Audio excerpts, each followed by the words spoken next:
ही विजया मनीष कळंबे, माझी बायको, आणि हे माझे मिस्टर मनीष कळंबे. आणि आम्ही आज इकडे संजीवनी नॅचरोपॅथी सेंटरला भेट दिली. म्हणजे आम्ही डिटॉक्स करण्याच्या ह्याच्यानेच आलो इकडे. एक फर्स्ट टाइम आमची विजिट होती आणि इकडे आल्यावर तिथला स्टाफ आणि सगळ्यात पहिले तर एंट्री करताना इथलं ते नॅचरल ब्युटी पाहूनच अर्धा माणूस फ्रेश वाटायला लागलं.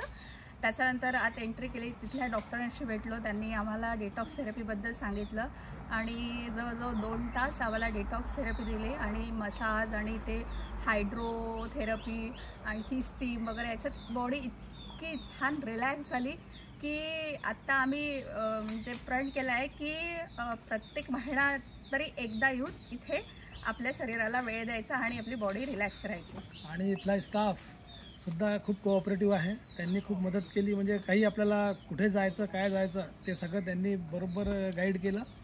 त्यानंतर जेवणाची सुद्धा अरेंजमेंट इथे खूप सुंदर जेवणाची अरेंजमेंट केली आहे. एकदम नॅचरल अरेंजमेंट आहे. तर जेवण पण करून एकदम तृप्त झाल्यासारखं वाटतं. आणि खरंच इथे प्रत्येकाने एकदा तरी भेट द्यावी आणि इथल्या थेरपीचा आस्वाद घ्यावा आपल्या शरीरासाठी. आपण तर असं इकडे फिरायला जातो तिकडे फिरायला जातो, भरपूर पैसा आपल्या खर्च करतो, पण आपल्या शरीरावरती खरंच पैसा खर्च करायला पाहिजे. आणि इथे जो आनंद मिळाला नॅचरल थेरपीचा तो म्हणजे मला तरी नाही वाटत की नागपुरात कुठे असेल. कारण नेचर आणि थेरपी याचं हे अनोखं संगम आहे.